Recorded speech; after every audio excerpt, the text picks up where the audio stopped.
अस्सलाम वालेकुम वरहमतुल्लाहि वबरकातुहू। तो आप सबको पता है कि मैंने फर्स्ट वर्ल्ड वार जो है मैंने उस पर ऑलरेडी एक लेक्चर बनाया है। तो आज का जो टॉपिक है वो है सेकंड वर्ल्ड वार। तो पहले मैं आपको ये बताऊंगा कि ये किस किस के बीच हुआ था ये वार। इसमें दो तरफ से कंट्रीज थे जिनका नाम दिया गया था। एक तरफ से अलाइड कंट्रीज थे और दूसरी तरफ से एक्सिस या सेंट्रल पावर्स कंट्रीज थे। जो अलाइड कंट्रीज में थे उनमें आप देख सकते हो ब्रिटेन था, फ्रांस था, सोवियत यूनियन था, यूएसए था और ऑस्ट्रेलिया था। और जो एक्सिस या सेंट्रल पावर्स में कंट्रीज थे उनमें बस तीन थे। आपको बस ये तीन याद रखने हैं, जर्मनी, जापान और इटली। तो अब मैं आपको थोड़े इवेंट्स बताऊंगा कि मतलब जो सेकंड वर्ल्ड वार में जो इवेंट्स रहे हैं मैं आपको पहले वही डिस्कस करूंगा, उसके बाद काजेस एंड लास्ट में सिग्निफिकेंस। ठीक है। तो जो इमीडिएट काज है और जो पहला इवेंट होता है सबसे मतलब मेन इंपॉर्टेंट काज जिससे सेकंड वर्ल्ड वार जो है स्टार्ट होता है वो है Germany invasion of Poland on 1 सितंबर 1939। होता क्या है, जर्मनी अटैक करता है पोलैंड के ऊपर। आप देख सकते हो पिक में जो मैंने लिखा है मैं वही डिस्कस कर रहा हूँ। जर्मनी इन्वेड करता है पोलैंड में। रीजन ये नहीं कि मतलब पोलैंड में जीविज है, मतलब आपको पता है जो हिटलर की मतलब बायोग्राफी है वो मतलब उसको यहूदी या मतलब जीविज के साथ बहुत नफरत थी। उसने बहुत जीविज को मारा है जिस टर्म को फिर कहा गया होलोकॉस्ट, मतलब उसने 6 मिलियन जीविज को मार दिया। लेकिन ये रीजन नहीं है कि बस उसने मतलब उसको जीविस की नफरत थी तो पोलैंड पे अटैक करता है, नहीं। उसने दो कंडीशंस दिए थे पोलैंड को। मतलब हिटलर का मतलब जो जर्मनी का रूलर था हिटलर उस टाइम, वो क्या करता है, वो पोलैंड को मतलब दो कंडीशंस देता है। मतलब जो पहली कंडीशन होती है वो है कि सरेंडर पोर्ट ऑफ डेजिंग। वो पोलैंड को बोलता है, जर्मनी पोलैंड को बोलता है कि जो पोर्ट है आपका डेजिंग उसको हमारे हवाले कर दो जल्द से जल्द। और जो सेकंड कंडीशन थी वो है कि right of establishing link between Germany and east Prussia through polish corridor, Poland के थ्रू। जो सेकंड कंडीशन थी, जर्मनी पोलैंड को क्या बोलता है कि हमें एक रेलवे लिंक एस्टेब्लिश करनी है अपनी कंट्री से आपकी कंट्री तक। लेकिन जो पोलैंड है वो वापस में जवाब देता है जर्मनी को, अरे भाई जा कर अपना काम, हमें कुछ नहीं पता है। तो पोलैंड ये दोनों डिमांड रिजेक्ट करता है। तो पोलैंड को फिर आपको पता है कि हिटलर तो मतलब बहुत एंग्री पर्सन था, मतलब बहुत खतरनाक आदमी था वो पहले से ही। तो वो फिर क्या करता है, जो पहला इवेंट होता है फिर वो जर्मनी को इन्वेड करता है 1 सितंबर 1939। तो ये पहला इवेंट होता है और ये इमीडिएट काज है सेकंड वर्ल्ड वार का। देखो हिटलर मतलब सबसे धोखेबाज था ये, मतलब सबको धोखा दे रहा था। 1941 में क्या होता है, जर्मनी इन्वेड करता है सोवियत यूनियन रशिया के ऊपर। लेकिन इससे पहले 1939 में जर्मनी ने सोवियत यूनियन से एक मतलब नॉन एग्रेशन पैक्ट साइन किया था। मतलब हम मतलब आपस में वार नहीं करेंगे। लेकिन हिटलर धोखेबाज है, वो सोवियत यूनियन को भी धोखा देता है और 1941 में फाइनली सोवियत यूनियन या रशिया के ऊपर वार करता है। हालांकि फिर वो जीता नहीं क्योंकि रशिया तो बहुत बड़ा है, रशिया को हरा नहीं सकता है, लेकिन वार करता है। 1941 में क्या होता है, जो जापान होता है उस टाइम जापान का बस यही मेन मकसद होता है कि मुझे अपना जो पावर एक्सपेंड करना है, एक्सपेंड मुझे अपना पावर करना है। तो फिर जापान क्या करता है, वो चाइना से भी वार करता है और वो चाइना का रीजन जो मंचूरिया है वो मतलब अपने अपने अंडर करता है। लेकिन उस टाइम जो लीग ऑफ नेशंस थी मतलब वो उसको प्रिवेंट नहीं कर पाती कि जापान ने अटैक किया, इसलिए मतलब लीग ऑफ नेशंस फेल होती है, ये भी मतलब कारण रहता है। और जो और एक इवेंट होता है वो होता है जिस बैटल में सोवियत यूनियन जर्मनी को हराता है, उस बैटल को नाम दिया गया है बैटल ऑफ स्टेलिंग गॉड। तो फिर लास्ट में क्या होता है, जर्मनी सरेंडर करता है 1945 में ऑन 8 मई, या आप 8 मई या 9 मई दोनों ठीक है। ये मतलब दोनों डे जो है इनको कहा जाता है victorious in European day, VE day कहा जाता है 8 एंड 9 मई को।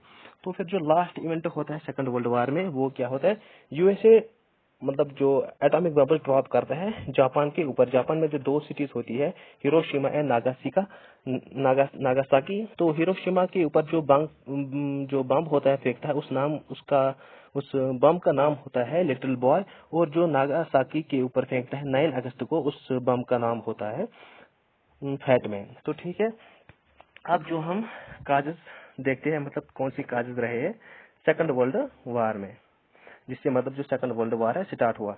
तो पहला जो कारण है वो है treaty of Versailles. Treaty of Versailles कब होती है? On 28 June 1999। ये मोस्ट इम्पॉर्टेंट है, मतलब ये जर्मनी के लिए बिल्कुल भी ये ट्रीटी ठीक नहीं थी, इसलिए मतलब जो जर्मनी में नासिज्म पार्टी एस्टैब्लिश होती है, लेकिन क्योंकि ट्रीटी ऑफ वर्सलिस जर्मनी को मतलब सब कुछ बिगाड़ के रखा था, मतलब कुछ बचा ही नहीं था अब जर्मनी के ऊपर, इसलिए तो जो नासिज्म पार्टी है जर्मनी में आती है। इसमें टोटल 440 आर्टिकल्स थे ट्रीटी में, लेकिन 2-3 आर्टिकल्स आपको याद रखने हैं, बस बाकी कुछ नहीं याद रखना है। आर्टिकल 231 जिसको कहा जाता है वॉर गिल्ट कॉज, इसका मतलब ये हुआ कि जब जर्मनी फर्स्ट वर्ल्ड वॉर में हार गई तो फिर उसको ये कहा जाता है कि आपने जो वार खुद ही स्टार्ट किया, अब आपको जो मतलब आपने जो नुकसान किया अलाइड कंट्रीज में, आपको वो मतलब पैसे देने पड़ेंगे।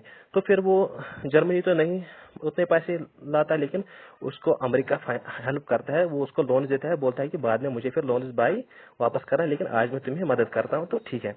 और जो आर्टिकल है 159 से लेके 163 तक, जो जर्मनी का पहले फोर्स होता है वो होता था 1.9 मिलियन फोर्स जर्मनी रखता था इससे पहले, ट्रीटी ऑफ वर्सलिस से पहले। लेकिन ट्रीटी ऑफ वर्सलिस के बाद इसको ये कहा गया है कि अब आप मतलब अपने कंट्री में ज्यादा फोर्स नहीं रख सकते, अब आप ओनली 1 लाख फोर्स रख सकती हो। मतलब ये बहुत ही ह्यूमिलेटिंग ट्रीटी थी जर्मनी के साइड में, तो इसीलिए जर्मनी मतलब बिल्कुल भी खुश नहीं था इस ट्रीटी से। हिटलर क्या बोलता है कि मतलब जो जीविस थे इस उन्होंने मतलब जर्मनी को हराया है फर्स्ट वर्ल्ड वॉर में, जो कम्युनिस्ट पार्टी थी यहाँ, मतलब इन लोगों ने जो जर्मनी तबाह कर दिया, अब आप मतलब मुझे वोट कर दो, फिर मैं आपको मतलब सब कुछ ठीक करूंगा, जो भी मतलब हमने खोया है उसको मैं रेस्टोर करूंगा, ये मतलब हिटलर बोलता है जर्मनी के लोगों को। फिर जर्मनी के लोग मतलब फिर रियलाइज होता है कि हाँ जो ट्रीटी ऑफ वर्सलिस हमारे साथ गलत थी, तो फिर वो हिटलर को सपोर्ट करते हैं और फाइनली 1933 में हिटलर पावर में आ जाता है।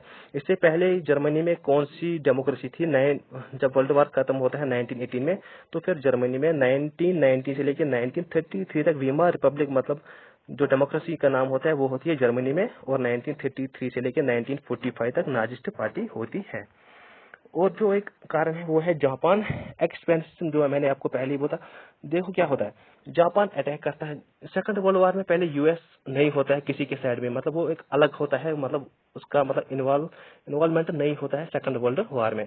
लेकिन जब जापान अटैक करता है पर्ल हार्बर मतलब अमेरिका में, एयरक्राफ्ट पे वो अटैक करता है, वो सोचता है कि मतलब अमेरिका बहुत खतरनाक है, बाद में मतलब सेकंड वर्ल्ड वॉर में ना ही आए, हम उसे पहले ही मतलब अटैक करते हैं, क्योंकि जापान तो किसके साइड था? सेंट्रल पावर्स के साइड। लेकिन जापान तो अमेरिका के मतलब नजरों में तो बचा है। उन्होंने तो पहले जो एयरक्राफ्ट स्टेशन था उनका, मतलब जहां वो जंगी जहाज सामान वगैरह थे, वो पहले से उसको मतलब शिफ्ट करके दूसरी जगह, तो जापान को कुछ नहीं मिलता, लेकिन अमेरिका को मतलब कुछ सोल्जर्स 2300 जाने जाती है। लेकिन फिर अमेरिका इसके बाद अमेरिका की इन्वॉल्वमेंट होती है सेकंड वर्ल्ड वॉर में। देखो फर्स्ट वर्ल्ड वॉर में क्या होता है, उसमें भी पहले अमेरिका नहीं होता है वार में, वो अलग होता है। लेकिन जब जर्मनी जो अमेरिका की सबमरीन होती है जिसका नाम होता है लुसिटेनिया, उस पे अटैक करता है और उसमें 128 अमेरिकों की जाने जाती है, तो उसके बाद ही अमेरिका फर्स्ट वर्ल्ड वॉर में एंटर होता है और फिर जर्मनी हार जाता है। यहाँ पर भी सेम वैसा ही होता है, जब जापान अमेरिका के ऊपर अटैक करता है तो अमेरिका फिर कब अटैक करता है? दिसंबर 1941 में जापान अटैक करता है पर्ल हार्बर पे। लेकिन फिर 1942 में यूएस एंटर होता है वार में, और फिर जर्मनी की बैंड बजनी स्टार्ट हो गई सेकंड वर्ल्ड वार में। इससे पहले तो हिटलर मतलब जहां जाता था वहां जीता था, लेकिन जब यूएसए की इन्वॉल्वमेंट होती है फिर जर्मनी का कुछ बचा ही नहीं, फिर वो हारता ही रहा और फाइनली 1945 में सरेंडर करता है। और एक होता है इकोनॉमिक डिप्रेशन। देखो जब इकोनॉमिक डिप्रेशन आता है तो सारे कंट्री गरीब हो जाते हैं। जर्मनी तो ऑलरेडी मतलब बिगड़ा था, मतलब लोन उसको देने पड़ते, रिपेरेशन देने पड़ते, लेकिन हालांकि जिसको लोन से वो अमेरिका तो देता था। लेकिन जब इकोनॉमिक डिप्रेशन आता है अब तो अमेरिका पर भी मतलब इफेक्ट हुआ इस इकोनॉमिक डिप्रेशन से। वो मतलब कब से कब तक चला? 1929 से 1933 तक इकोनॉमिक डिप्रेशन रहा पूरे वर्ल्ड में। तो अमेरिका फिर जर्मनी को ये बोलता है, भाई अब हमारे पास उतने पैसे नहीं है कि हम आपको लोन देंगे, तो जो हमने आपको पहले ही लोन दिए प्लीज अब आप वही फिलहाल वापस करो। तो मतलब जर्मनी की कंडीशन और बहुत खराब हुई। अब जो और एक काज है वो है पॉलिसी ऑफ अपीजमेंट।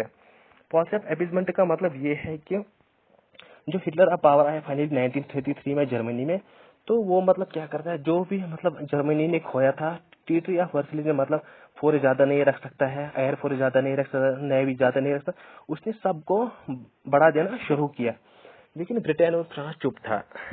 वो क्यों चुप थे, मतलब वो क्यों नहीं बोल रहे थे? वो मतलब ब्रिटेन को पता था कि मतलब ट्रीटी ऑफ वर्सली जर्मनी के साइड मतलब ठीक नहीं है, उसको जो करना है करो मतलब। लेकिन आखिर चुप क्यों था? देखो, सब तो मतलब सबकी तो मतलब लालची होते हैं, तो ब्रिटेन भी लालची होता है। ब्रिटेन को पता था कि जो हमारी कंट्री है वो है इंडस्ट्रियल कंट्री, मतलब जहाँ से इंडस्ट्रियल रेवोल्यूशन स्टार्ट हुआ। लेकिन जर्मनी कौन सी कंट्री थी? ये एक मतलब गुड मार्केटिंग कंट्री थी। ब्रिटेन ये सोचता था कि हमारी कंट्री जब इंडस्ट्रियल कंट्री है तो जर्मनी गुड मार्केट है, अगर हम उनके साथ मतलब ट्रेड करेंगे तो वो हमारे हमारे साइड से फायदा होगा। तो ब्रिटेन इसीलिए नहीं चाहता था कि मतलब वो फिर से वार करे। मतलब अब ब्रिटेन और फ्रांस नहीं चाहता था फिर से वार हो जाए, लेकिन क्योंकि सबको पता था कि वार से बहुत नुकसान होता है। ग्रेट डिप्रेशन तो मैंने आपको पहले ही बताया। देखो, और एक रीजन क्या होता है, वो होता है फेलियर और inefficiency of league of Nations. Woodrow Wilson इसको मतलब एस्टेब्लिश करता था। इसने जो लीग ऑफ नेशंस वो कब एस्टेब्लिश होती है? 10 जून 1920 में। वुड्रो विल्सन जो यूएसए का प्रेसिडेंट होता है उस टाइम। बट ये फेल होती है। क्यों फेल होती है? कि क्योंकि जब जापान मंचूरिया जो चाइना का एरिया होता है उस पर अटैक करता है, उस टाइम लीग ऑफ नेशंस मतलब जापान को नहीं रोक सकती है। क्यों नहीं रोक सकती है? क्योंकि लीग ऑफ नेशंस में उतना पावर नहीं था। क्यों नहीं पावर था? क्योंकि अमेरिका लीग ऑफ नेशंस में उसने ज्वाइन ही नहीं किया था। जब मतलब जो मेन कंट्री है यूएसए, जब ये किसी लीग में तो एंटर ही नहीं करेगा तो वो लीग कैसे पावरफुल होगी? जैसे कि आज हमको पता है कि जो यूएनए है उसमें जो मोस्ट पावरफुल कंट्री है वो है अमेरिका। तभी तो मतलब आज मतलब तब से मतलब कोई वार नहीं हुआ। जब भी मतलब यूएनए के पास पावर है, उसमें अमेरिका है। उस टाइम तो अमेरिका था ही नहीं। जर्मनी मतलब जिसने वार स्टार्ट किया वो भी नहीं थी। तो फिर लीग ऑफ नेशंस फजूल थी, बस मतलब कुछ कंट्रीज के फायदे के लिए थी। तो यूएनए जो आज यूएनए इसलिए मतलब थर्ड वर्ल्ड वार जो है नहीं स्टार्ट हुआ, कारण है यूएनए के पास बहुत पावर है। अब जो और एक काज है, नहीं मैंने आपको सभी जो काजेस है मैंने आपको बता दिए। यहाँ पर मैं चेक करता हूँ। देखो, राइजा हिटलर का भी मैंने आपको बोला कि वो जर्मनी में आता है। तीसरी वर्षली जब जर्मनी को सब कुछ मतलब लेती है तो फिर हिटलर को पावर में आना पड़ता है। नेशनलिज्म का मतलब ये होता है कि मतलब जो इटली में मसोलिनी पावर में आता है उनके साथ भी यही होता है, मतलब जो जर्मनी के साथ होता है। उनको भी ये कहा गया था मतलब फर्स्ट वर्ल्ड वार में, आप हमारे साइड आ जाओ, हम आपको बहुत एरिया देंगे। लेकिन बाद में इटली को भी धोखा मिलता है, तो फिर वहां मसोलिनी पावर में आता है, अपनी मतलब अपनी पार्टी एस्टेब्लिश करता है, उसका नाम होता है फैसिज्म।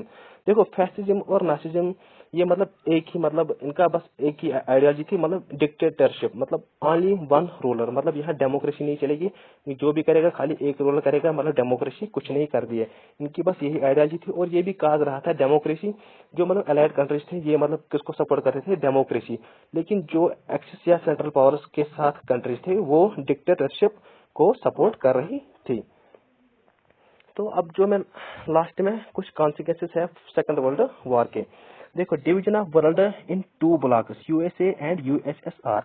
देखो, जब सेकंड वर्ल्ड वॉर खत्म होता है तो जो ब्रिटेन, फ्रांस, रशिया, जो ब्रिटेन और फ्रांस ये कंट्रीज थी, मतलब ये सब डिस्ट्रॉय होती है, मतलब ये पावरफुल नहीं रह जाते हैं। अब तो बस सेकंड वर्ल्ड वॉर के बस दो ही कंट्रीज के पास पावर आता है, वो होता है यूएसए एंड यूएसएसआर। यूएसएसआर मतलब सोवियत यूनियन, ये भी नाम है इसका।